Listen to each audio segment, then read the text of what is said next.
Okay. Good afternoon. Good evening. Can you hear me? Whoever's out there, whoever's doing this with me. Hopefully you can. If you're having any issues hearing me, let me know. But this should be a fun chat. It should be a really fun chat because essentially I'm going to do something that I'm not supposed to do, which is part of what I like to do. I want to talk about some tweets that came out a couple of days ago and some issues with psychology, and then propose some ideas. And I'm just going to say some random things. And if you agree, great. If you don't agree, okay. Kendra says hello. Can you hear me, Kendra? Any issues with that? Good to see you. Glad you're here. Any concerns so far before I get going? The main goal here is obviously to kind of talk about psychology, but if there are other issues you want to address, feel free to address them with me. I'm happy to kind of lean into the clinical side of things. But today I want to talk specifically about metapsychology, about kind of a psychology of psychology, a science of psychology. And it's not my field. I'm not a psychometrician or a philosopher of science. So this is going to be just my humble attempt at talking about ideas that I think are relevant to the articles that I've been hearing about and reading about online. Michael says the sound is perfectly fine. Good. Perfect. I'm glad to hear that. So let me give you a little bit of background and context, and then I'll just kind of dig right into the issues of the day related to the kind of the metapsychology of what's going on here. And I'm kind of reading some notes off of my iPad, so forgive me. And if you hear some noises outside, there are some rambunctious kids out there, so don't worry too much about it. It'll probably calm down at some point. So here's the issue that I think exists in psychology, and this was prompted specifically by the two articles posed and retweeted by Nicole Barbaro on Twitter. Nicole's brilliant. I hope you follow her if you're on the Twitter kind of lifestyle and you want someone who's sound, who's thoughtful, who's not like a clickbait tweeter. Nicole's definitely the person for you. So follow Nicole Barbaro on Twitter. I hope I'm saying her name correctly. But anyway, she posted this tweet with two articles in it that are basically criticizing psychology and what it is. And the two articles, there's one by Zagaria and colleagues that was being published this year, and another one by Tamela and colleagues. And if I'm saying your name wrong, I'm sorry. I don't know you, so you have to forgive me. But anyways, these two articles basically take the field of psychology, the supposed soft science of psychology, to task. And what they do is they point out methodological issues and conceptual issues and then philosophy of science issues. And then they kind of expand upon what's wrong and what could be done to kind of create a unifying theory of psychology. And I'll go through each of them in a pretty straightforward way because I think what might be helpful is providing new ideas. Now, again, I'm not a philosopher of science. I'm not a research scientist, so I don't know that I necessarily have the perfect skills or knowledge base to speak about these things with a lot of intelligence, but we'll see what happens. And if anything here is useful, great. If you disagree, great. I would love to hear your thoughts and your feedback in our little chat here if you're watching. There's a few of you watching, so if you want to jump in at any time, please do, and I'll kind of go back and forth as I can. So essentially, the two articles, the Zagaria article and the Tamela article, both showed that psychology as a soft science is kind of is a flailing science. And one of the prompts for this is the replication crisis that you've been hearing about if you've been following the psychology world at all. And the other is the idea that essentially we don't have kind of a good spine that kind of runs all the way through psychology because there are these varied disciplines that kind of do their own thing. So what I want to do is I want to address both of the articles, my thoughts on them, and then propose, it probably seems grandiose or something, but I'm going to propose a meta-psychology, a meta-paradigm, for lack of a better phrase. And hopefully this meta-paradigm is some kind of catalyst for conversation. That's really my goal. My goal is to create a catalyst for conversation, to provide some kind of grist for the mill. And we'll see what happens, okay? So Here's the Zagaria article. I'm going to just do my best to summarize it for you and give you some thoughts on it, and then I'll move on to the Tamela article. So the Zagaria article, which I'll post in the caption once this is all done, is titled Psychology, a Giant with Feet of Clay. And it was published in Integrative Psychological and Behavioral Science. So the Zagaria and colleagues article found that basically no one so far in the history of psychology in the last 120 years, basically, has satisfactorily defined the word mind, or even what psychology is as a discipline. Is it the study of mind, the study of behavior? Like, what is it really? Why is it both? And they even pointed to Siegel's definition of mind, which I agree with. I like Dan Siegel. I think Siegel's definition is pretty spot on. It's a very integrative interpersonal neurobiology definition, and I will be using, just as an FYI, Dan Siegel's definition in my upcoming book, The Mind Diet. So be on the lookout for that. So that's the first issue, is that no one has clearly defined mind. People have tried, philosophers have tried, psychologists have tried, neuroscientists have tried. Everyone's basically failed. Everyone's come up with their own kind of standpoint epistemology view of what the mind is. So we have to kind of reconcile that in order to be a coherent definition, a coherent science. That's why I like Dan Siegel's definition of mind. Second problem is that not only do we have a replicability crisis, a huge replication crisis in social psychology, clinical psychology, etc., but we even have an intersubjectivity crisis where there are these varying disciplines, neuropsych, social psych, developmental psych, etc. And there's kind of a lack of rapprochement between the two, or the three, or the four, or the 11, or whatever it is. So if we're using different terms and speaking past each other, how can we really be a coherent science is kind of the issue. So that's the second issue. The third issue is that because we have such conceptual heterogeneity and so many different points of view, we don't really have a unified way of looking at any idea that considers all viewpoints. So what I would propose, just in short shrift here, is, maybe these terms from different disciplines that talk about the same thing are just different vernaculars, right? That would be one way of looking at it. And I think that it's fair to say that we can change or use terms as needed depending upon the setting or the framework, so long as those settings and frameworks are all in a broader conceptualization of like a meta paradigm or a meta psychology. And another finding of the Zagaria and colleagues article is that psychology definitely is a soft science. We don't meet any of the kind of standard criteria for our hard science in any consistent way.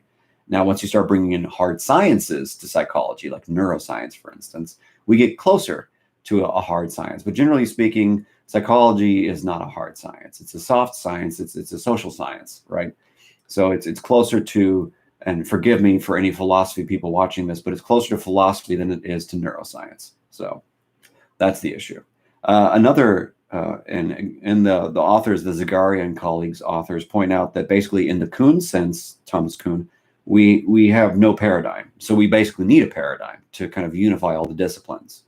And then finally, the Zagaria and colleagues the authors propose that we use evolutionary psychology as the overlying framework or the overarching framework for all psychologies.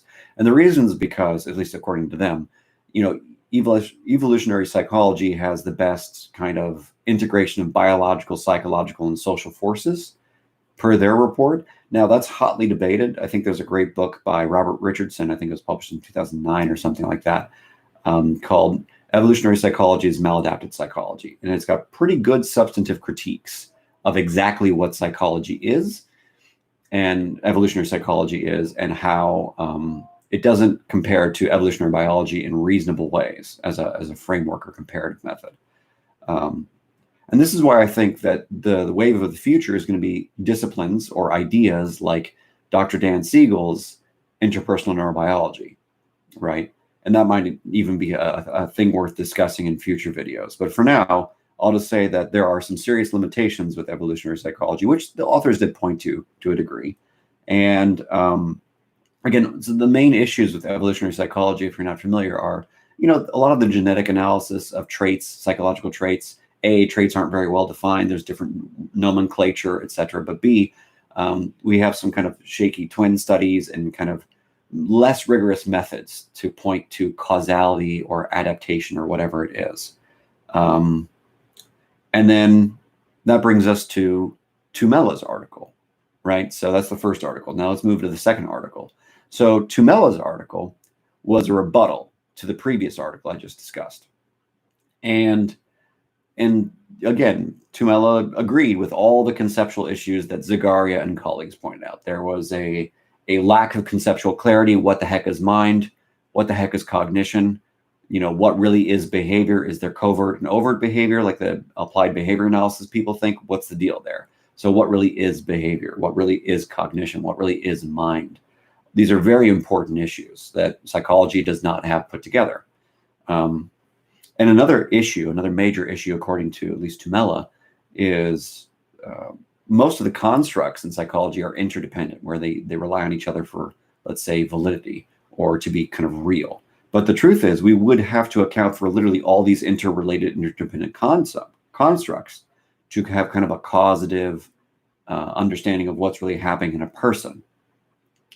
And that would just diminish the value of psychology if we just, or not the value, but the value of an experiment and the finding, if we just accounted for every variable under the sun that probably interrelates with it, right? So all of these subdisciplines aren't really kind of providing a unifying framework and a theory that accounts for all behavior, essentially. They only capture very little slices and very highly defined, neatly defined contexts. So you can do a study over here in Uzbekistan in 2010. And if you do the same study in 2012, you'll probably get very, very different results, especially if there's population differences or social differences or stressor differences or a war or a famine or Zika virus or pandemic from COVID-19 or whatever it is. So there's all these different variables that make replication a hard thing, especially if all these constructs, as Tamela is talking about, are interdependent upon each other. So you get random findings, basically. And then the other kind of rebuttal or problem that Tamela found is that basically psychology tries to use the concept of consensus as some kind of proof of a paradigm. But the truth of the matter is, if the underlying issues, the epistemological issues and the predictive issues and the validity issues are not well addressed, you can have poorly designed constructs that agree with each other, but they're still poorly defined. So we don't really have a solid idea of what's going on.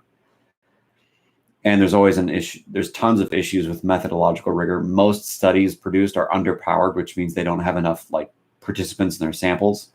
And again, terms are just rarely agreed upon. Terms are rarely operationalized well. I think operationalization is great for psychology, but they're just rarely done well. So that's another issue.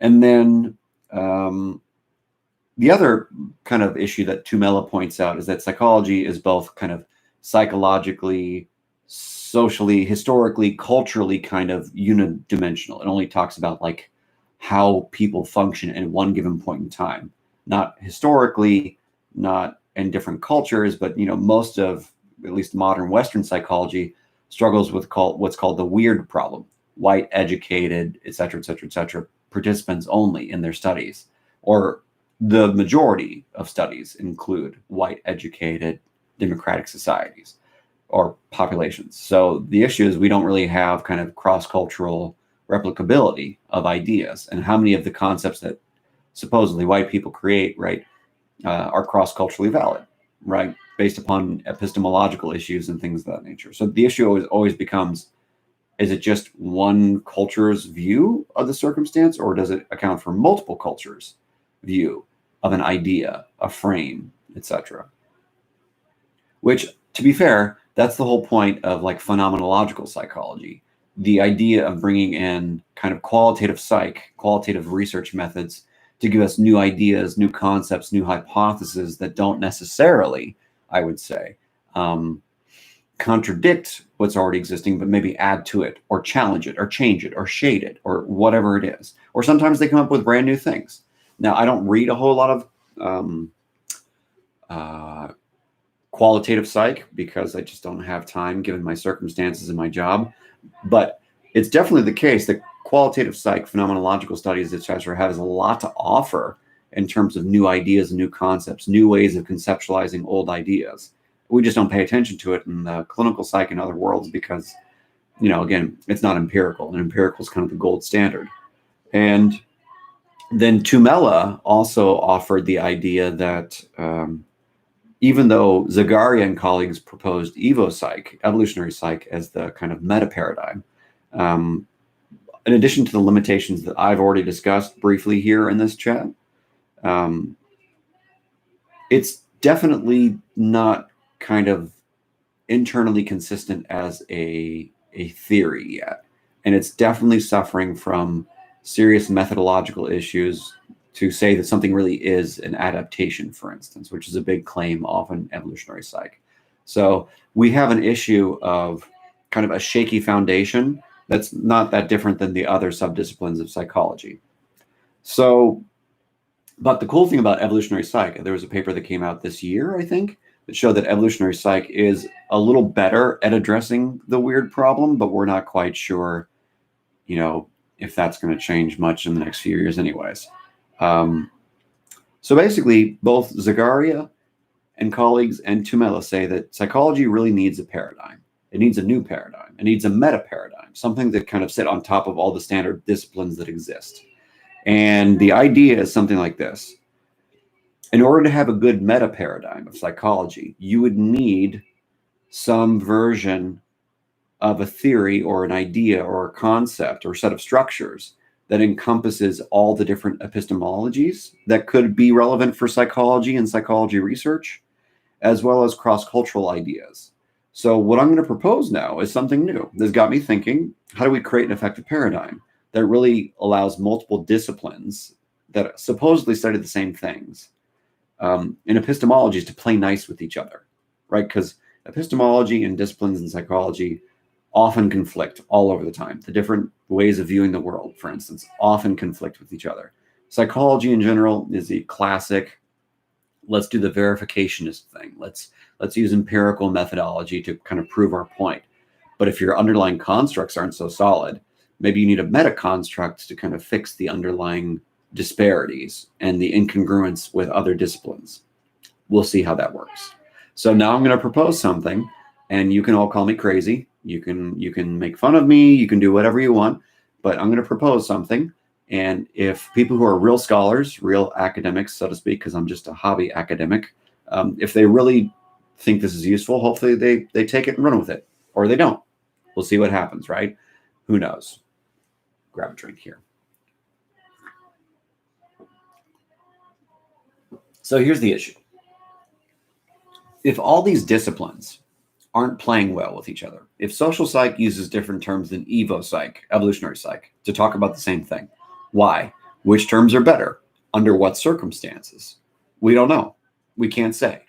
People have tried to, as both of these articles that I'm going to post in the caption have pointed out, that people have tried for years to kind of get a consilience approach. I think Dan Siegel probably does the best with interpersonal neurobiology, but I don't necessarily think that there's one great unifying sub-discipline that can stand on top of all of them and let them all play nice with each other. So what I would propose is that we take two different concepts and create a metapsychology based upon them.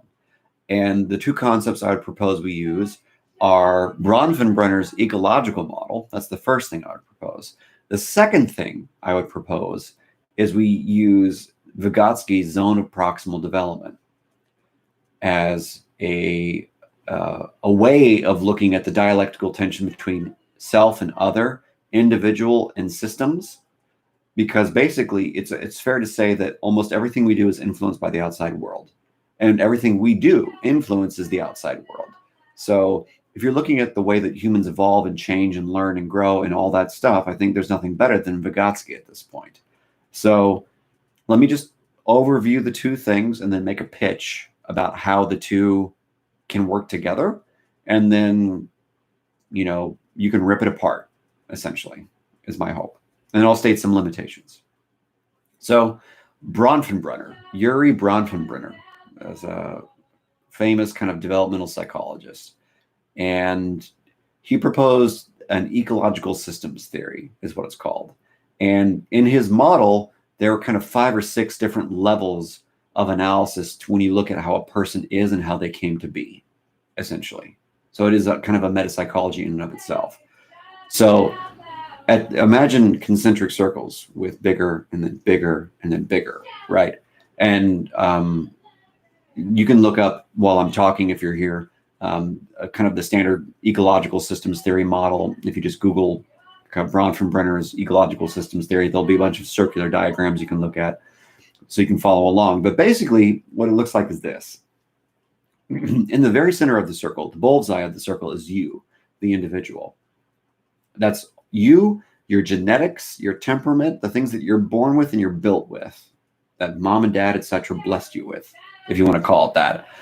So then at the individual level, it's just you. And then the next biggest outer ring is called your microsystem. So your microsystem is people like your family and your friends, maybe a religious community or maybe a school, those kinds of, or workplace, your immediate environment right around you, the people that immediately directly influence you as a person. So that's the microsystem, if that makes sense. And then from that, we have the mesosystem. So the mesosystem is kind of like a play space where the different components of your microsystem interact. So the way your parents interact with the school, and the school interacts with your religious community, and the religious community interacts with your parents, and all this stuff. And that directly feeds back to you as an individual, right? So that's the play space of a mesosystem. And then we have an exosystem. And so your exosystem are the kind of like existing social systems that influence your microsystems. So that could be, you know, the various members at your parents' work that influence them, or the various members of your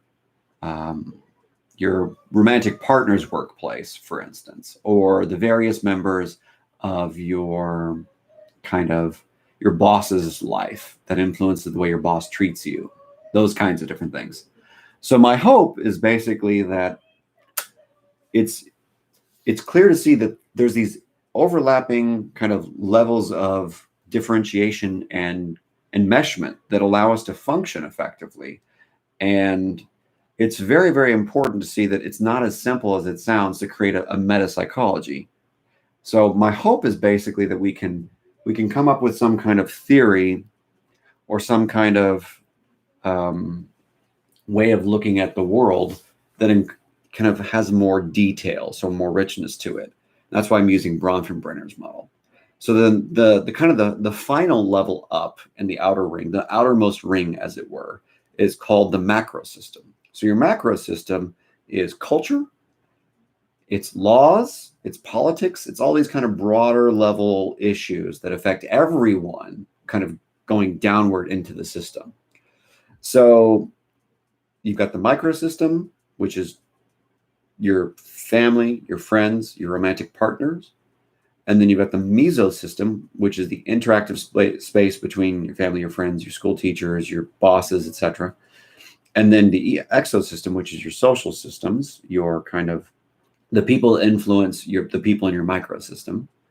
And then you've got the macro system, culture, laws, politics, things like that.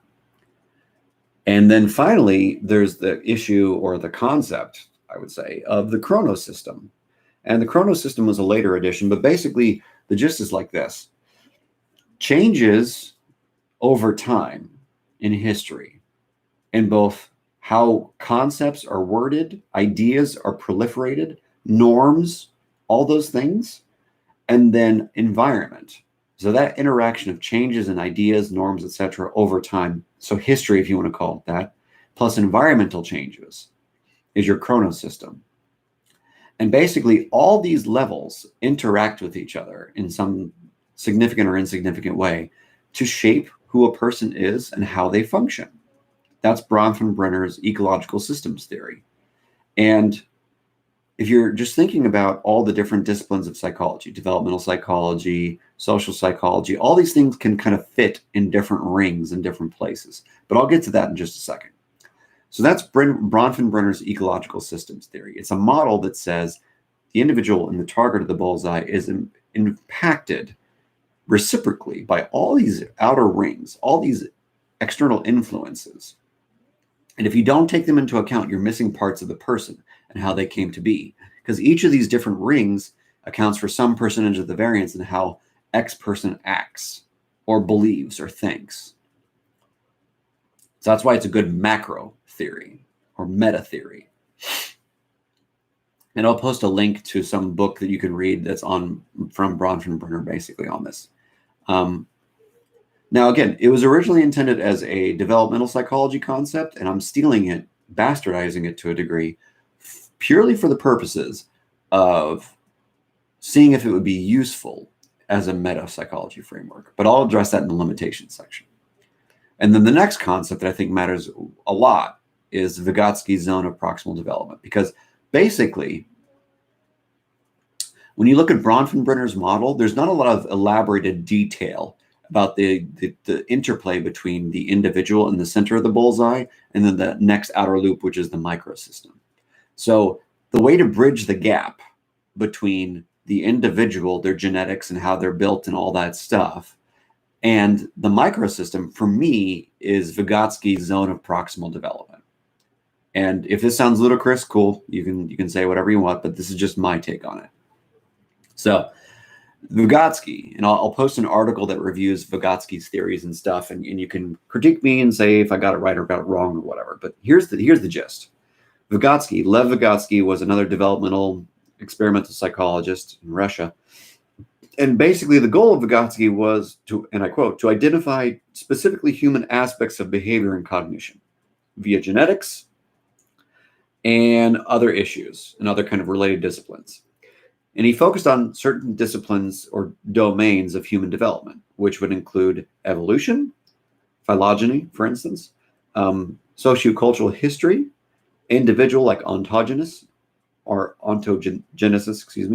and other life history kind of views of development. So he tried to integrate in his zone of proximal development concept these different competing theories about how one develops. And what he found was that basically any of our mental functions, our psychology, our mind, goes through some kind of, let's say, process of being internal and then external.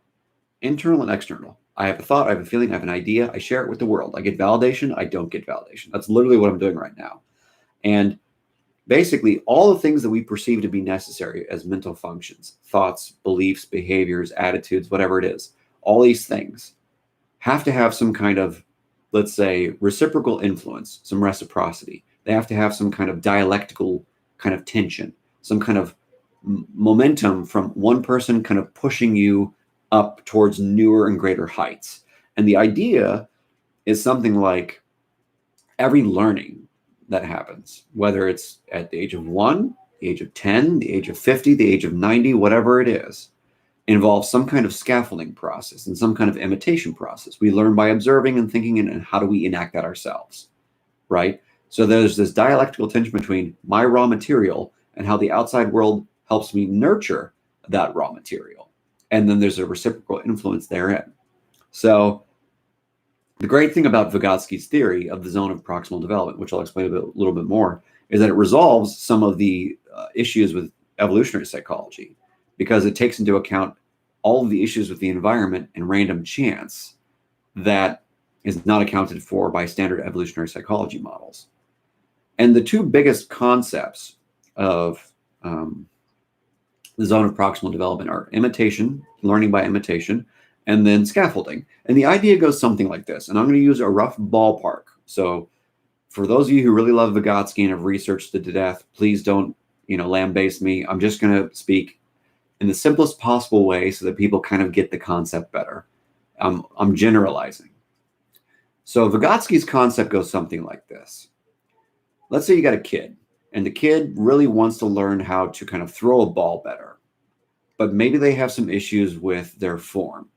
Maybe it's they don't release soon enough, or maybe it's that their posture is too kind of wall-eyed. Maybe they just need to kind of straighten up their form a little bit. So basically, what's the minimum necessary force?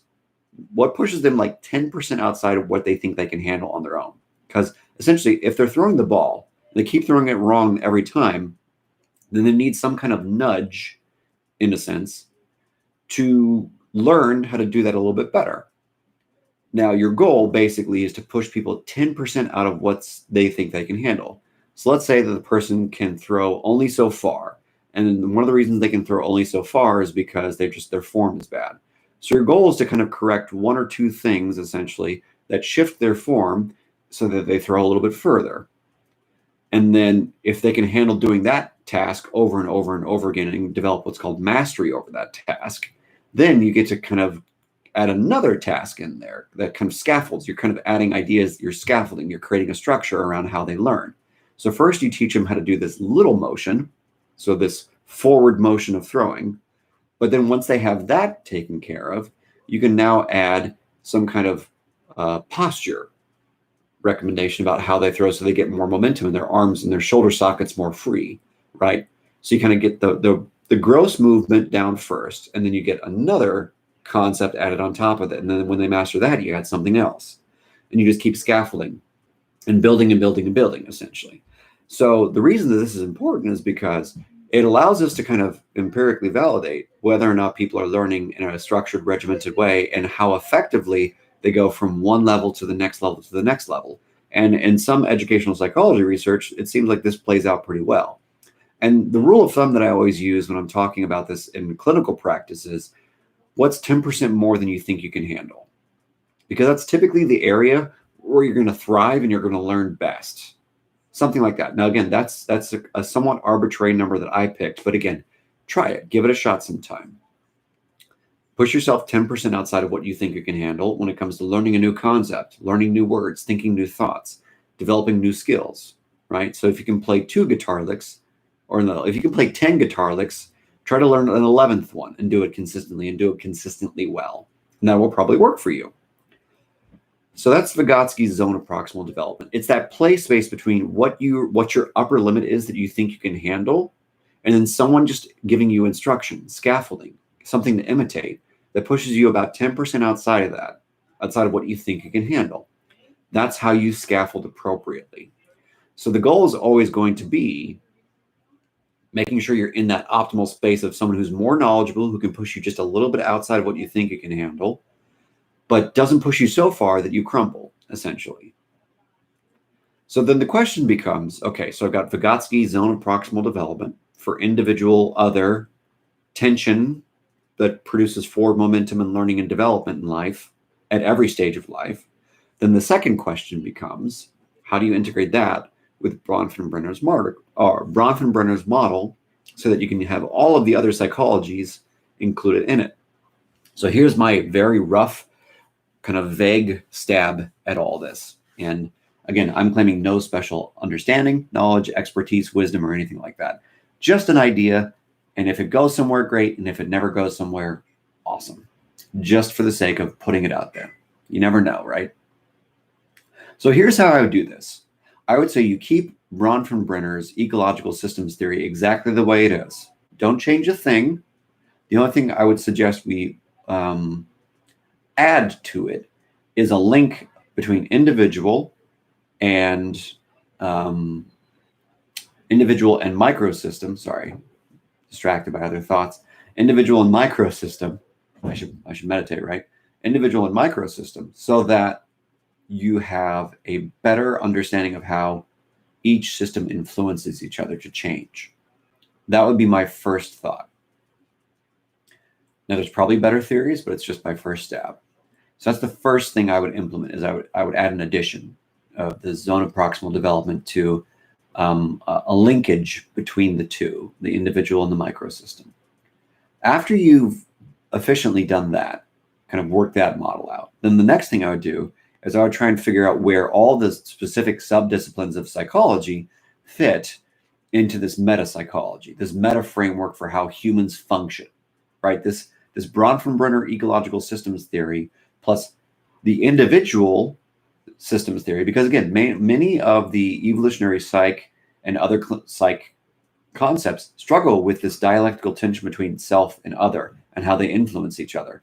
Some claim a lot of genetics and a lot of individual functionality. Some claim a lot of social, right?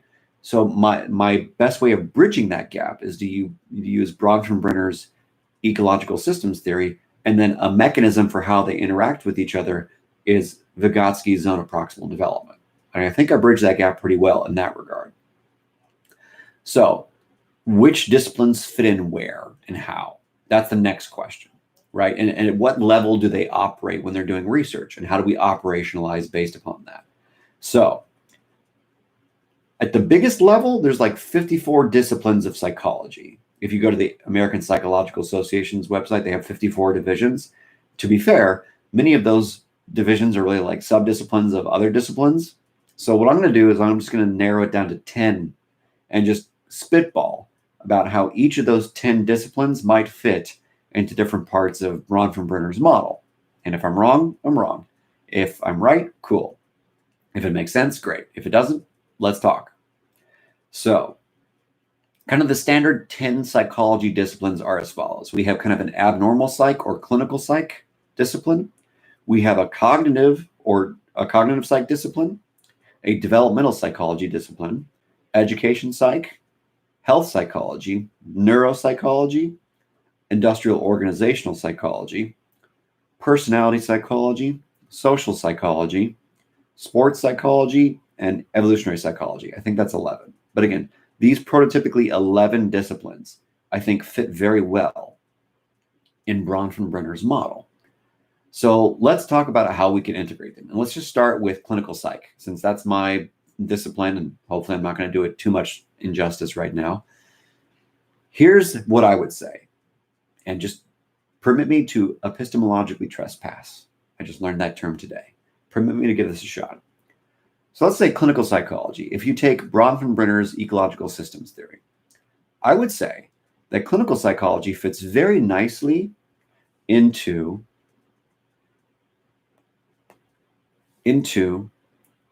the mesosystem, and here's why. So again, the mesosystem of Bronfenbrenner's theory is this. There's a play space between how the different microsystems affect the individual and affect each other. So I could see clinical psychology theory and research being conducted at the mesosystem and microsystem and an individual level of Bronfenbrenner's model. And in all three of those, let's say, systems, you would have to have caveats and hedges about how the different concepts you're, let's say, assessing and researching are limited or constrained by each of the different, let's say, points of view. An exosystem point of view, a mesosystem point of view, and a mesosystem, a microsystem, and an individual point of view. There should always be kind of three constraints if I'm doing this right. So that's how I think clinical psychology fits in. I think anything greater than that is expanding into a discipline like social psychology, for instance. So let's talk about that. Social psychology is a pretty popular discipline. It's got all sorts of research which terribly replicates. So one way of shoring that up and fixing that might be to kind of add some constraints. So let's talk about how social psychology, which typically explores how different social systems impact human psychology, right? Things like bias, things like prejudice and discrimination are big parts of social psychology, for instance. But the issue with that is if you only look at it in a very narrow paradigm, you're missing out on different levels of analysis. So let's take it and shove it in ecological systems theory. So in Bronfenbrenner's model, I could see that social psychology would operate very well at the exosystem, macrosystem, and mesosystem. So the bottom end of social psychology for me would be in the mesosystem. Not family and friends in the microsystem. I think social psychology nicely stops at the mesosystem because I think in the microsystem, the family and friends and how those kind of deal with each other, you've got family systems theory and clinical psychology that takes care of that, in my opinion. So social psychology, I think, stops at the mesosystem and moves up to the exosystem and then the macrosystem. And those are its upper and lower bounds. It can only make propositions, social psychology can, about mesosystem issues, exosystem issues, and macrosystem issues, with some acknowledgement that a lot of the model is going to be incomplete because it does not account for the microsystem and the individual. It can't. It can only make theories about the mesosystem, the exosystem, and the macrosystem. So I hope that makes sense so far. I'm just taking these theories based upon how they're built and what I know about them. And again, there's a limit to what I know, so I could be wrong. But I'm taking them and I'm plugging them and playing with them, right? So then we have, let's take another, I'm going to do 2 more and then I'm going to let it go, right? Because I'm not going to do all 11 for you. That would be just a ridiculous amount of time. You're smart enough, you can kind of research them for yourselves and see how they plug and play. So let's take personality psych, for instance. So to the best of my knowledge about what personality psych is all about, concepts like the big 5, for instance, personality psych is only kind of fitting at the individual level and the microsystem level. It can only be that narrowly constrained because most of what we describe as personality psych is predominantly individual and microsystem. So if you take the Freudian view of personality, the big 5 view of personality, you take the Theodore Milan view of personality, the MMPI view of personality, almost all of these theories are only effective and function effectively at either the individual via genetics, etc., or intrauterine issues when you're kind of in development, or at the microsystem level. That's it. They can't accurately deal with social issues that the social psych folks could do. So kind of, if you want to picture it in your mind, personality psychology covers and what would be best is like having multiple colored rings that you could kind of assign each of these disciplines to and color all the different rings with different colors so they're different shades and stuff. That would be the coolest way of doing this, I think. I'm just not creative enough or smart enough to do it. But what I propose is that each of these 11 disciplines are a different color. And then their scope in Bronfenbrenner's model only covers the colors in those certain areas. So let's just say that, personality psychology only covers the individual and the microsystem, therefore it's blue. So you would shade in the rings, the individual and the microsystem blue. But then if you start adding in other theories like evolutionary psychology, which is green, for instance, evolutionary psychology does address individual level and microsystem level issues. So now you have a mixture of blue and green, right? So it's definitely fair to say that evolutionary psychology does a good job of explaining individual and microsystems level issues. But evolutionary psychology tops out, in my opinion, at Bronfenbrenner's exosystem. And here's why I'd say it tops out. In terms of explanatory power, just whether it's genetics or some other analysis, I don't think it touches the macro system. I don't think it touches culture, politics, and law. I think culture, politics, and law is outside of evolutionary psychology. It influences it, but I don't think evolutionary psychology accounts for it. So I would say that micro, meso, and exo is nicely covered, including the individual, evolutionary psychology. So evolutionary psychology is missing chronosystem and macro system, in my opinion. So I've done evolutionary psychology, clinical psychology, social psychology, and personality psychology. I hope you have a gist, an idea of how these things fit together and how they can react with each other. So if you do it that way, I think we have a better chance of achieving what Dan Siegel calls consilience, the ability for us to kind of integrate ideas and perspectives. Now, is interpersonal neurobiology a slightly better version than this metapsychology I'm proposing? Don't know. It's something worth thinking about. Check out Dan Siegel's work, see if it makes sense, or it could just be pop psychology. Who knows? I'm definitely not the most sophisticated person on the planet, but I definitely am trying to come up with new ideas and just play with ideas. It's fun to play, right? So here's what I would propose. We take all these 11 disciplines, you see how they plug and play in the different ecological systems that Bronfenbrenner laid out. And then once you have a hypothesis about how they all influence the individual, then what you can do is you can try to do causal work with Vygotsky zone of proximal development for either personality and things like that. Because I would assume that the full expression of a personality trait, even though some of them are very genetically loaded, like conscientiousness is fairly genetically loaded. So there's something to say for, the interaction between how the environment scaffolds that trait or not. Because I don't know that it always does in many cases. Some people probably are more conscientious by genetics, but maybe some of their environment keeps them from that, right? There's a variety of issues that can show up, even if it's just malnutrition, for instance. There was an article that came out couple of weeks ago that showed that, malnutrition is probably a decent hypothesis for why IQ changes for people, right? So all these things don't have just one causative factor. It's not just genetics. It's not just social. There's now a healthy debate of what the dialectical tension is between individual and culture, individual and microsystem, etc. And the macro system and the exosystem, all these things kind of act in kind of scaffolding ways for different individuals based upon how they're temperamentally built, kind of their Bayesian predictive ability to understand and deal with the information that's being brought to them, is what I would argue.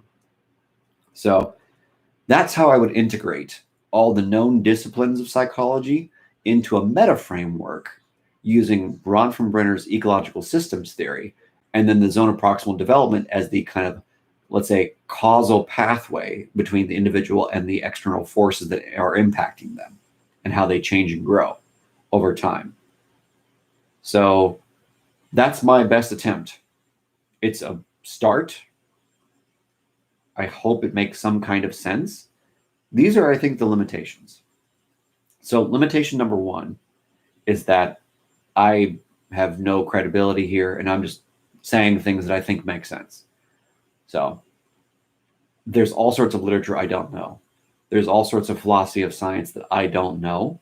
That's probably going to make what I'm saying here either invalid and or less than credible. So that's caveat number one. Caveat number two, I would say that even though you can kind of plug and play the different psychology disciplines into different levels of analysis using Bronfenbrenner's theory, there might be a more epistemologically integrative way of looking at human functioning beyond Bronfenbrenner's theory. I don't know it off the top of my head, but just from what I can think of, something like, for instance, standpoint epistemology will play a role in how individual is affected by microsystem and even bigger systems. But from my point of view, I don't know anything better that accounts for that interaction and that way of viewing the world. So there might be something, but I'm not a philosopher of science. I'm not a philosopher in the first place. There's all these other theories and epistemologies that I don't know. I don't know how this works in the deflationist point of view. I don't know how this accounts for physics or other ways of like showing that causally I'm off about things. I have no great conception of math. So there might be other theories mathematically that I'm not aware of and how they impact the way that different concepts are true or not true, valid or not valid. There's so much I don't know. I have so many limitations. So and then the other limitation I think on this model is it's got some criticism and some limitations because it was created in a developmental psychology framework, essentially. So my hope is that if other authors, other theories out there make more sense, that people propose them. But I think there are too many limitations for evolutionary psychology to be the metastructure. But I think some kind of ecological systems theory is a better proposition. So this is my spiel, just rambling, about why I think it's the case that ecological systems theory is a good metapsychology so long as you have a causal pathway like something like the zone of proximal development, which accounts for individual other dynamic tension. And I'm really excited to hear any of your thoughts and any feedback you might have about this, because I don't normally take intellectual stabs at creating things. I'm not very sophisticated in many ways, but I'm certainly happy to kind of play around and see what happens, and maybe it'll be useful, maybe it won't. So now I'm just going to shut up and just wait for people to comment. So there's at least a few of you, about 10 or so of you here. Tell me, what do you think? Does it make sense? No?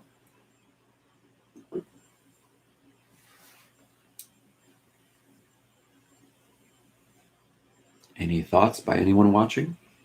I've lost some people.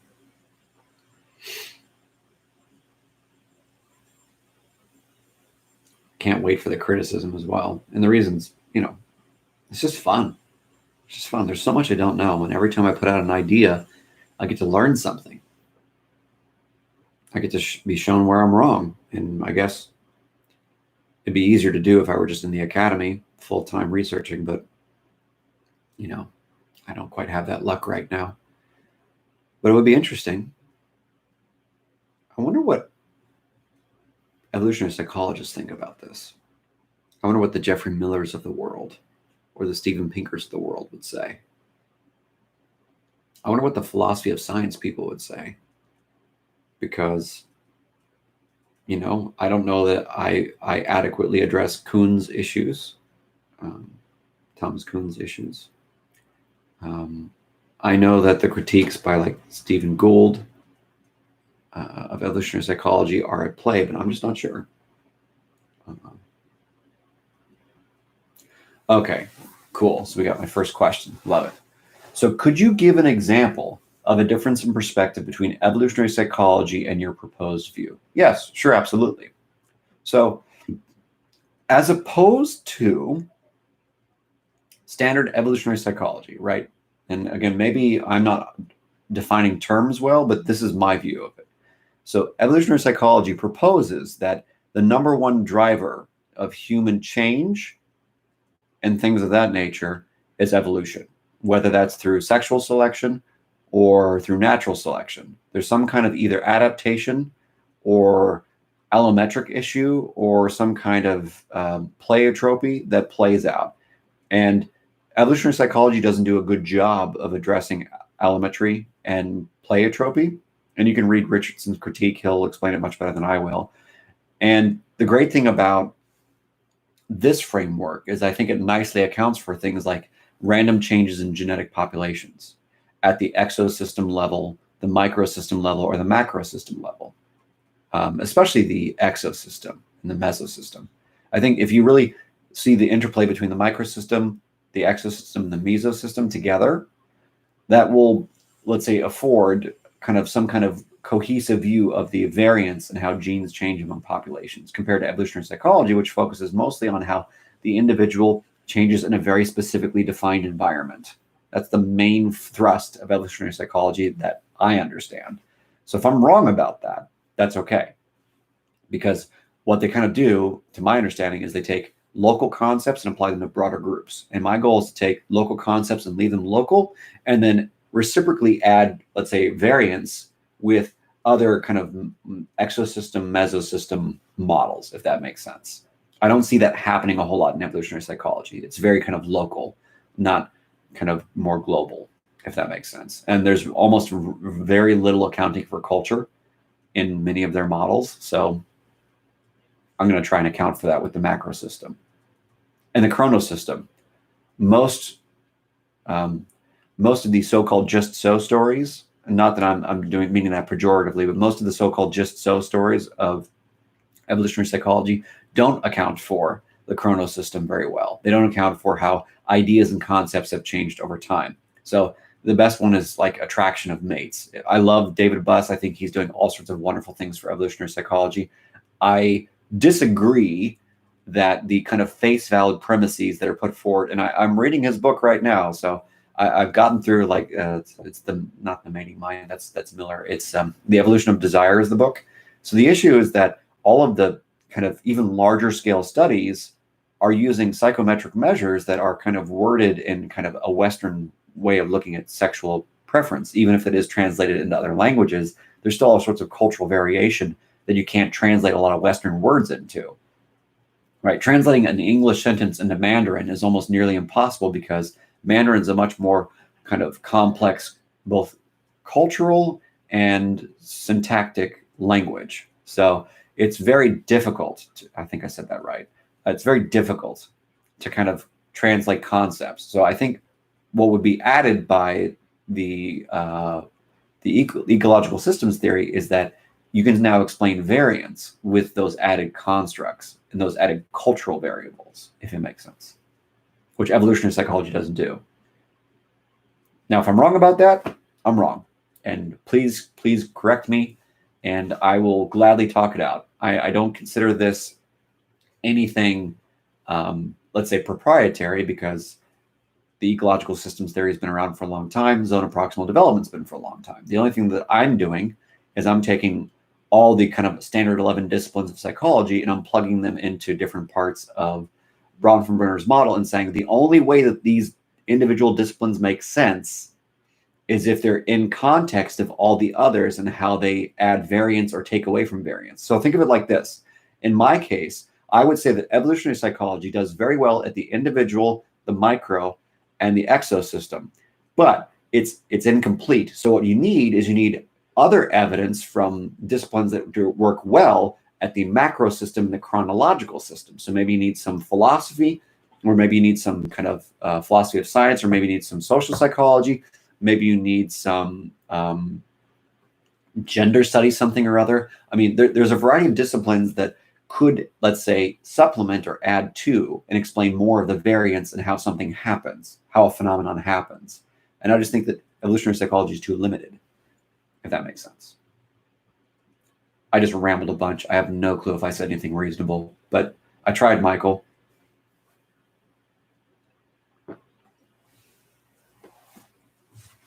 Any other thoughts or questions so far?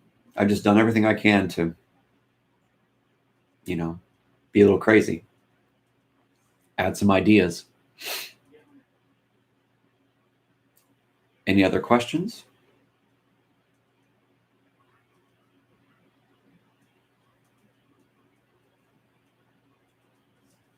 It's one of those cases where I have so many thoughts, and because I lack some sophistication, I have a hard time kind of honing them in and putting them into a coherent framework, which is why, you know, I'm just talking out loud, essentially. So I hope you'll give me a little permission to just ramble. So Michael says, with respect to sexual attraction, is there a phenomenon that evolutionary psychology attempts to explain but misses, that the ecological approach yields clearer insight? Yes. Okay. This is my stab. I'm not speaking from a factual place. I'm speaking from just kind of a place of trying to abstract, trying to engage abstraction here. So if mate conflict, right? Mate conflict is the issue, one of the issues in sexual selection, or in, you said specifically, sexual attraction. Okay, so when it comes to sexual attraction, there's kind of a biopsychosocial perspective, right, that anyone would engage in. So biologically, what are the traits that are attractive? Psychologically, what are the schemas, the cognitions, etc., that make you attractive to the other person? Essentially, is your IQ? Is it your ability to speak fluently? Which, boy, I'm out of luck. Is it your ability to kind of count? Is it your ability to do certain kinds of tasks? Like, what is it psychologically that's attractive? And then the other issue is social. So what social rules are at play? Because is it just as something as simple as you're the tallest, the person who sits up the straightest, the person who has the best kind of abs? Like, what is it exactly?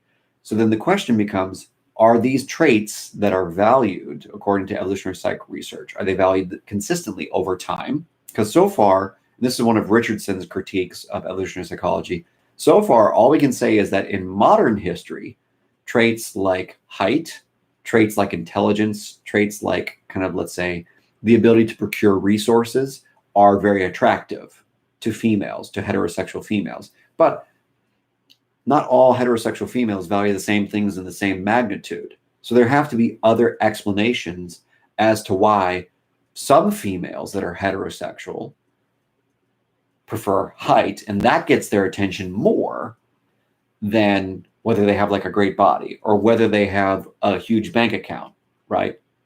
Why do certain people love broken losers? Because some people do. I have, not trying to be rude, but I have a couple of female patients who are attractive and smart, but they love losers who have none of those typical, and they're physically attracted to people who are not physically attractive, who aren't going places. And it's a pattern I see in clinical psychology. So there's a limit, I would say, to what's attractive based upon your psychopathology. So you need some kind of integration of clinical psychology, right? But again, clinical psychology has an upper limit of basically the microsystem and maybe the exosystem. So then my question is, what accounts for that? You have to have some kind of higher order framework that says this is your top end, this is your bottom end. That's my argument. And then the ecological model, ecological systems theory does that. Whereas many of these evolutionary psych theories kind of reach beyond that. When we have no historical evidence, let's say, of like 10,000 years ago, what it was like and what traits were valued more. We don't have any genetic evidence of that. We have no clue, but evolutionary psych kind of proposes it. One of the other critiques that I might be able to speak to a little bit better is the idea of language being an adaptation. We don't quite know that, right? We have an idea, but we don't quite know. And we have no clue what language looked like 10,000 years ago, let alone 160,000 years ago, when, you know, Homo sapiens became kind of a thing, essentially. So the question really becomes, where are we at? What's really going on? And how do we really understand the upper and lower limit of our theory can do? And evolutionary psychology, to my understanding, Michael, can't really do the cultural thing very well. Can't account for the variance in culture. Can't account for the chronosystem very well at all. That's my understanding. So if you can get the variance, let's say my clinical population that I work with that likes losers, that aren't attractive, that aren't fit, that aren't tall, that aren't capable, for instance, maybe we can explain that with clinical psych. Maybe we can explain that with some kind of chronosystem issue or some kind of macro system issue, right? And then Heimdall's Gate just said, a stream of consciousness is great. Good. I'm glad it's not terrible. Heimdall's Gate says, they want to fix them? Yes. Most of my female patients that I work with that have this particular preference for broken guys, it's because they want to fix someone. Now, why do they want to fix someone? Well, maybe it's this Freudian thing. I'm not saying it is, but maybe it's this Freudian thing where they have a dad that was out of control or that was broken, and that, you know, because of attachment, because of evolution and all these other things, we need to have secure parents in order to be okay. But if there's a deficit, if we operate from a deficit perspective, what we learn, kind of Vygotsky, what we learn is that we can only go so far. Our upper limit of our scaffold is sick guy who is this level of competent, essentially. Now, if you remove that sickness, does it go back to a better way of functioning? Who knows? Maybe so. We'll see. And then Manola says, so in your model, the zone of proximal development is the way of interaction between different systems? No. In my model, the zone of proximal development is the interaction between the individual and any other system that affects it. Now, most of the time, the political system doesn't affect the individual, especially if you're part of the dominant group. So what typically happens is the individual is typically affected by their microsystem most. So the zone of proximal development for me is only to provide a framework for how to best study what happens in the individual microsystem framework and what's going on between the two in terms of interactions. That's it. Now, if there are other broader systems that do eventually interact with the individual directly, then you can apply it there too. But most of the time, there's some kind of scaffolding process that happens where people learn progressively through things. People don't just all of a sudden learn things. Even if it's a new idea, we have a hard time learning things. That's why we need transformative learning. So that's kind of my thought. So yes, the other thing that Manuel said is, yes, that's too focused on the developmental approach. But here's why I'm focusing on a developmental approach. To the best of my knowledge, humans are always learning and taking in information. And every interaction that we have changes the way that we perceive the world. Now, it's not like it changes all of our brain all at once. That's not what I'm saying. But every interaction we have changes what we're doing. We're constantly learning and taking in information. That's why I'm using a developmental framework, because our bodies are constantly changing. Our hormones are constantly changing, depending upon our diet, our sleep, etc. Our brains are constantly changing. We have synaptic plasticity. Now, is it like the same as when you're in adolescence? No. Is it the same from 0 to 8? No, not at all if you're an adult. But you still have plasticity. So you're always learning. You're learning interpersonally, socially, and you're learning conceptually in abstraction. So I think it's fair to say that we need some kind of specific structure to talk about how humans basically function. Because I think everything we do is learning to a degree, which is probably a grandiose statement, but hey, sue me. I don't mean that dismissively towards you. I just mean in general. If you don't like it, cool. Saren says, oh yes, my wife works and I haven't been employed in my life at 33. Not sure how she does it, but claims to prefer it because she wouldn't keep our home well. Okay, cool. So you found a structure that works for you. Glad to hear it. Glad to hear it. Other thoughts or questions? This is just me kind of stream of consciousness, thoughts that seemingly make sense in the moment. Probably not going to make too much sense when I get challenged about it in the future.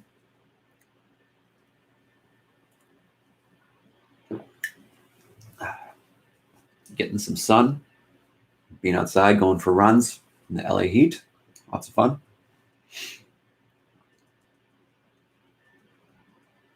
Hope you're all doing well. This is weird. It's totally weird. Just rambling. I'm not used to this. I'm used to having a lot of structure. I need someone to structure me. Kidding. Oh, goodness, folks. I'll give it a couple more minutes, but if there's not a lot more engagement with questions or ideas or challenges, then I'm probably going to call it quits here soon. But, I just want to put something out there that might be useful. And if you want to talk about it more after you've got a chance to go back and watch it, if you're just joining me, cool, let's talk about it. Hit me up on Twitter at psychplockwood, PsychPLockwood. Ryland's Music says, I've noticed that some of the most intelligent people I've interacted with have somewhat childlike qualities. Have you noticed this? I don't know. That's a good point. I don't know. I've been around some fairly intelligent people, I guess, from the IQ point of view, and some of them are immature, if that's what you mean by childish, but some of them are also very playful, and I'm doing my best to be playful. Maybe that will fake it out as if I'm smart or something, but I think that it's hard to say definitively what, intelligent people are childlike. Now, if you look to like certain types of settings where certain intelligent people hang out, like academia, there's some petty childishness. Or if you look on Twitter, right? Everyone seems to consider Elon Musk brilliant, and he has some really childish qualities. Someone challenged him that they're going to get to space first or get to Mars first. And he said, bring it on, pussy. That was one of his tweets. So he's definitely on the childish side of things, but I don't necessarily know that means he is childish in general. But who knows? Maybe not. Soraya says, sorry, I missed the start of it. No worries. It's all good. And Heimdall's Gate says, I'm driving. No worries. It's all good. And if you're driving, please don't text and drive and stuff. Just drive. Don't get home safe. No need to die. My ego's not that fragile. Yeah. Ryland's Music says there are some good qualities of being childlike. Well, of course there are. Absolutely. I think the most, like curiosity. Yes, absolutely. He just said like curiosity. Absolutely. School and college and all this stuff just beats curiosity out of people. Learn these formulas by rote. Learn these words by rote. Don't learn them when you need to learn them. Just develop a fund of knowledge of words that don't actually serve you, essentially. And I'm not saying that education is bad. Education is extremely important. We just need better educational systems that are more, let's say, kind of attuned to this zone of proximal development concept and interested in like individualized learning. But yeah, humans are naturally curious and naturally playful. Probably the two best qualities of being an upper mammal, a higher mammal, as it were, is the fact that we're very curious by nature and we're very playful. And I think we need to be more curious. That's one of the reasons why I'm doing this, is because I wanted to explore things that were interesting to me and I thought might be interesting to other people, especially if they're in the academic world. So I'm going to put out and role model curiosity for people. And if you don't like it, that's too bad. Same thing with playfulness. I think humor is extremely important. If you go check out my Twitter, I do everything I can to have humor when my kind of like not very emotionally reactive self can, So humor and playfulness. two most important things that young kids have that humans that are adults give up all the time for the sake of like status or seriousness or, fear-based ways of operating, which is a whole other tangent. Soraya says, middle-class men are full fear of breaking the rules and violating social norms. If you are less worried, a status or lots of money, working class men are better partners. That's interesting. So basically, working class men are better partners, and they conform to norms better, but upper class people are worse partners because they're more radical, they're more divergent, more disagreeable, whatever it is. Kind of makes sense.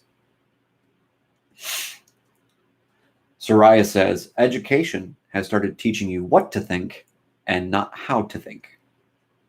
And I agree. I think we need to go back to teaching people how to think. I think everything, like not hardcore philosophy of science, but simple stuff by Stephen Jay Gould and other people needs to be like required reading for undergrad level college students. Because I think people really misunderstand what evolutionary psychology or clinical psychology or social psychology is in the first place. And we just kind of take for granted these underlying frameworks and don't think about how they actually influence the type of research we do and the ideas that we promote. I think we really, really miss the core bedrock principles of what really is a paradigm and what makes a paradigm valid, what really is a theory and what makes a theory valid, what's epistemology and why does it matter. Most people don't understand epistemology because they haven't had to learn about it. I only learned about it a few years ago because I had to, because I was engaged in a kind of an intellectual debate with someone. Ryland's Music says, I also saw a paper showing a positive relationship between neotenous physical features and intelligence. I could see that. I don't know that that's true, but I could certainly see that in adults. I could see that. I don't know if is it just one paper or is it like a meta-analysis? Is it a literature review? Is it just like one experimental study or one observational study? George Hale says, haha, joke's on you. I have the personality traits of being less agreeable and not conforming to norms while being broke. That's funny. And George also says, also, good evening. Well, good evening to you, George. Glad you're here. Michael Kaczynski says, what you are saying is certainly coherent, but I think to be a framework, it would need a method of developing solid explanatory hypotheses that could be tested. Temporal aspects become an enemy there, and that's true. I actually don't think that any theory has done a good job of accounting for temporal aspects, which is why we need a framework that accounts for that and says that maybe you know how when you form a product, like if you've ever kind of built something out of plastic or whatever, usually there's this little flashing around the outside of the plastic. It's like the leftover material it's still important to the formation of the product, because if you didn't have enough mass, you couldn't form it in the first place. I would say that if you're going to just look at it as an explanatory model, the ecological systems theory, Michael, that the chronosystem could be the flashing. It could be the leftover variance that's not accounted for by other variables and other methodologies, if that makes sense. So like, let's just say, answering Michael's question, let's just say for the sake of argument that there's an evolutionary psychology framework, a clinical psychology framework, and then a cognitive psychology framework that fully accounts for 85% of the variance and how something came to be. But then there's this 15% that's just out there in the wind. Maybe that's the chronosystem. Maybe the reason that system or the idea is there is because of historical conceptions about how something should be or how we should think about something. That informs our kind of like, what's that thing Jordan Peterson talks about? The collective unconscious, I mean, it's all puffery, but it's just a way of thinking about it as an example. So maybe the chronosystem fills in that gap of 15%, or maybe it's the macro system. Maybe it really is just politics or culture that fills in that gap. But yes, I fully agree, Michael, that temporal aspects always are an enemy. I think for anything in the social sciences, temporal aspects are an enemy. So if you do social psychology, you can account for some of the variance in the temporal aspects, because some social psych research does look at changes in beliefs over time and attitudes over time, right?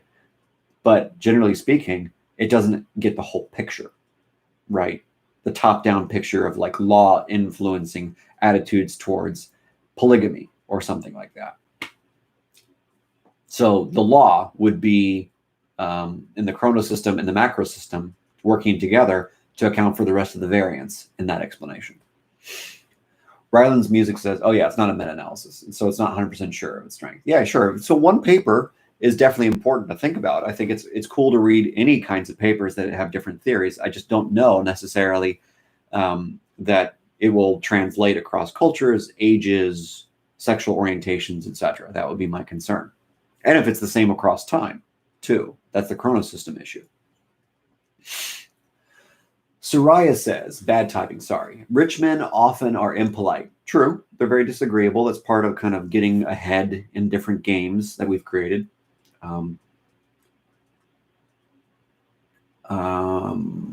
Middle-class men are conformist, agreeable, boring, and expect their partners to behave nice and good.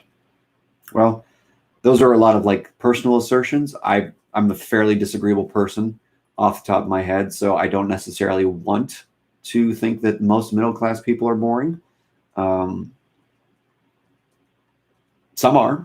I've met some that aren't, you know. But I could see why that would make sense if you just look at it on the normal curve, right? George Hale says, his talk of collective unconscious often leaves a bad taste in my mouth. Well, me too. How he talks of disagreeable people speaks to me, but not a lot of the rest. Yeah, I mean, again, I hope to the bottom of my heart, wherever it is it up here? Is it where? I don't know where it is, but I hope that Jordan Peterson's doing very well. I saw that a granddaughter or something of that nature was just born. I hope that he's not suffering through any other detox issues or addiction issues or chemical dependency issues. I simply just disagree with some of the unnecessary addition of non-scientific concepts in his talks. So when he talks about Big Five, great.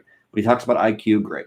When he starts bringing in, you know, metaphysics and Jungian psychology, which has, you know, it's not very foundationally solid, but it's interesting, but it's not solid. It's fascinating. It's definitely a cool just so story, right? Archetypes are very cool ideas, but they don't replicate very well. Otherwise, we'd be using archetypes all day as opposed to like personality traits. So I'm with you, but I like Jordan. I hope to meet him someday and talk with him and just get steamrolled by his intellect or something, but we'll see. I can't wait for a meme to come out about that. Heimdall's Gate says, it's as if we have left out the growth factor in most things, whether it be learning, teaching, or socio-political systems. You can make a change, but nature grows the rest to make the finished product. I think there's always dialectical tension, constant influence, reciprocal influence between us and how we're built and the outside world. That's what I believe. I fully believe it. I know it's the truth. I see it in my clinical work. I see it in the literature I read. It's got to be the truth. So, George Hale says, Jungian psych is like my guilty pleasure. I don't understand it well, and it's like the ink blots in that I feel we see what we need want. Well, to a degree, that's true. I mean, it's like tarot card reading and stuff like that. Yeah, it's similar enough. But it's definitely, you know, it's definitely not a foundationally solid idea. It's a mysticism, metaphysics idea, and somewhat meta psychology, but somewhat not. It's not very clinical or cognitive. Shannon says, hello, everyone. Hello, Shannon. And George says, hello back. Ryland's Music says, do you often approach novel problems from first principles? I try to at times because I've noticed my education has significantly biased my thinking. That's fair. I do the same. Again, first principles are easy to forget because first principles are often culturally loaded, number one, but they're easy to forget because we're so used to kind of this automatic pilot way of being, and it's hard to get out of that automatic pilot way of being. Like, even in this talk, I had some pretty intense automatic pilot moments, so my goal is to be a little more mindful if I can in these circumstances. And it's very difficult because my ego is on the line and my ideas on the line. So I'm trying, but I'm not doing great. But yeah, first principles are, does it make sense? Is it kind of sound? And in my case, right here with this meta principle, does it not just fit with what's been written, but is it logically coherent enough that it's worth talking about? That's kind of one of my first principles. Is what you're saying logically coherent enough that it's worth talking about? Sometimes I do it well, sometimes I don't. And the other first principle I operate with is nothing is simple to explain. I think there's no easy way of explaining any of this. And any attempt at simplicity, I think, is in and of itself kind of doing a disservice to a theory or an idea. Ryan's Music said, that's so true. I find it difficult also. It's very difficult to remember your first principles. I mean, kind of like, back to Jordan Peterson, one of my first principles that I partially, I think, inherited from my family, my dad's side, is always tell the truth. Be honest about where you're at and what you know. There's a lot I don't know. It's hard for me to admit, but there's a lot I don't know. So I do my best. Soraya says, we can't understand consciousness scientifically. I like how Jung talks about collective unconscious as unseen inherited instincts. Other animals inherit instincts. Why not humans? Which is true. And I don't think many people actually disagree with that. I think what the disagreement is, to what degree are those instincts stable versus to what degree do they change? To what degree does a certain environment promote those instincts or depromote them? And there's an author, let me see if I can find their name. I've been talking with on Twitter. Has a really cool paper that I want you all to read if you're at all into this stuff and you want to nerd out on it. The author's name is, let's see here. His name is, sorry, I'm struggling here. The author's name is Willem Frankenhuis. And his Twitter handle is at wfrankenhuis1, FRANKENHUIS1. And he's produced some pretty cool papers that address kind of a Bayesian approach to how humans interact with the environment. And there's what percentage of how we respond and interact with the world is based upon our predictive models and what's going on in the outside world and how we think we can manage them, which to me fits very nicely with the updated models of like emotions from Lisa Feldman Barrett about, kind of a Bayesian notion of that, the fact that our feelings are constructed based upon predictions of how we should feel, given the circumstances, given our internal states. So I follow him, read his papers. They're all brilliant, I think.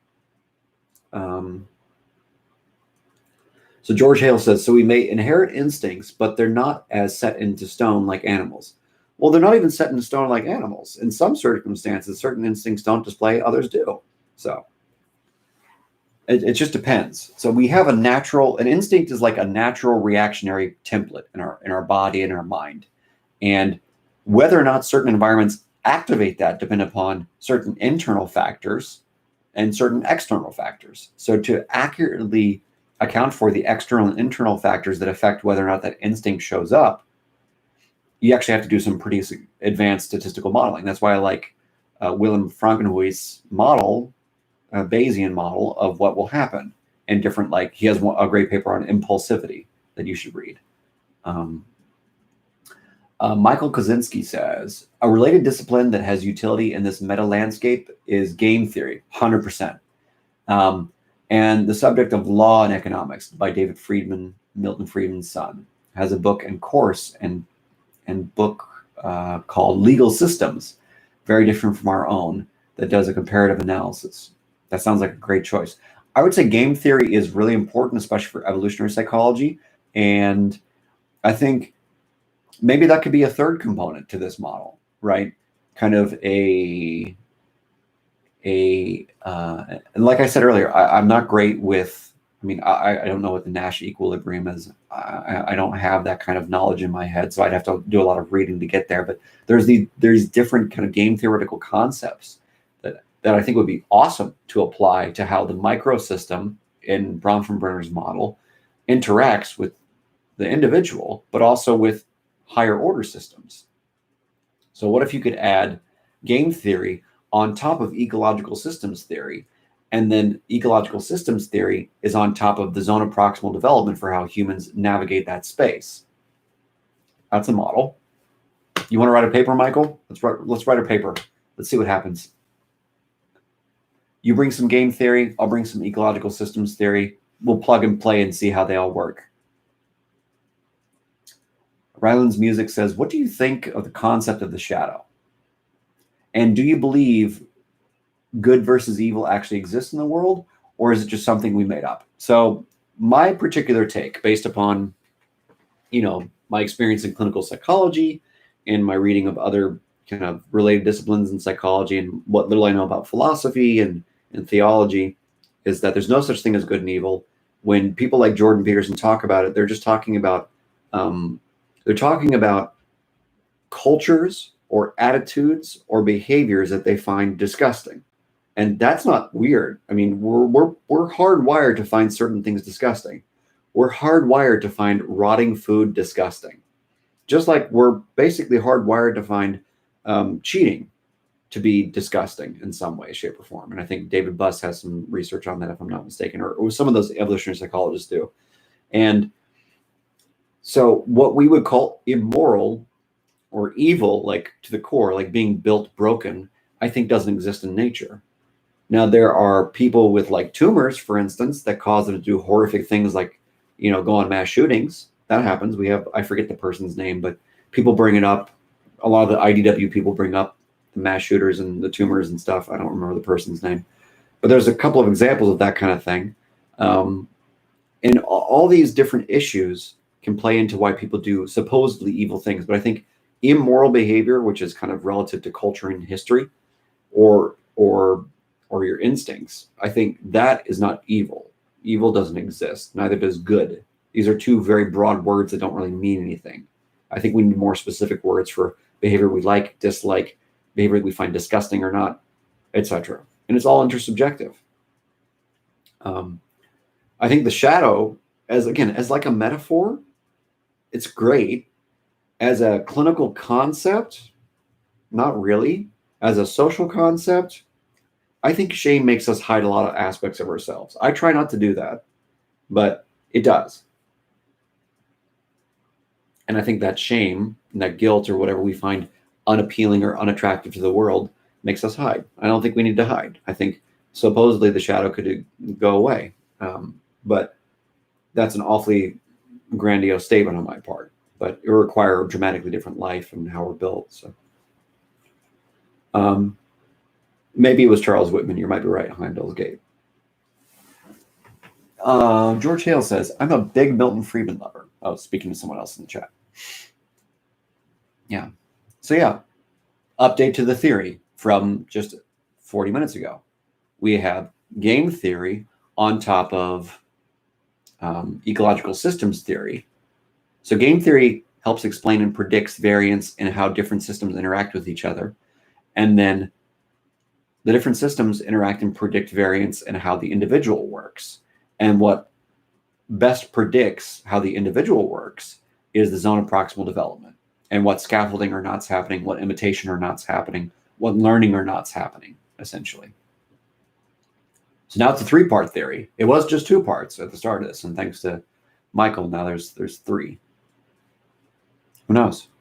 Who knows? Maybe someone who's much more capable than me will hang out with me and write with me. What a joy that would be. And how embarrassed would I be?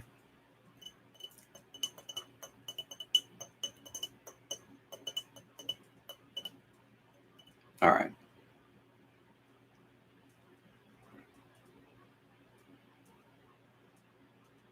Soraya says, the best article on Jung is by Laurie Johnson, Jordan Peterson, Carl Jung, and the Challenge for Social Ecology. I haven't read it. Probably should.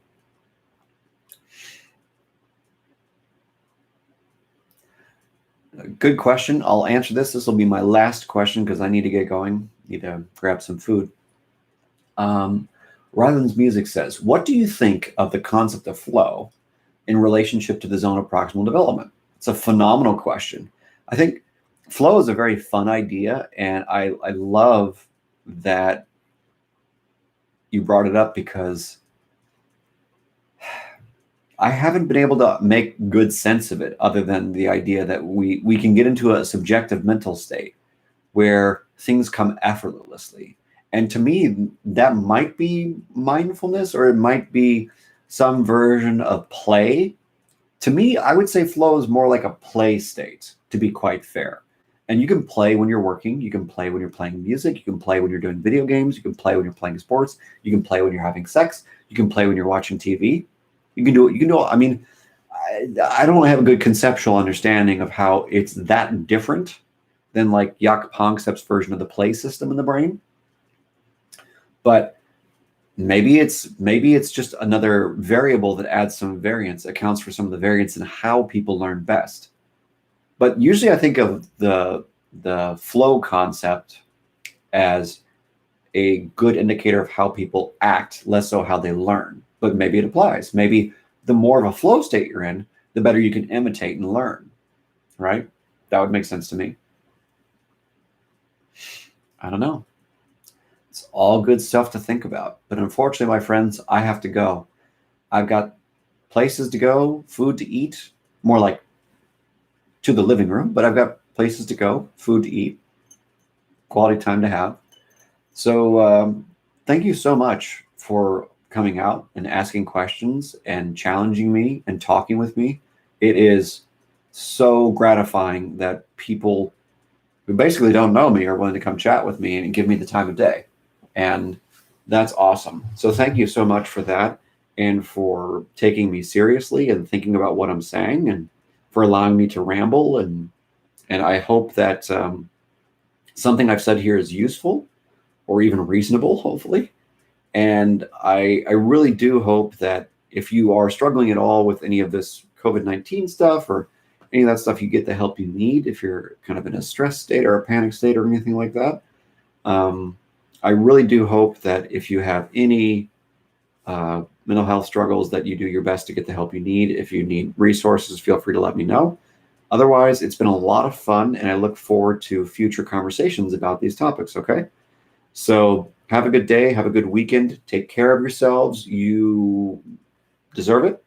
And we'll talk again soon. All right?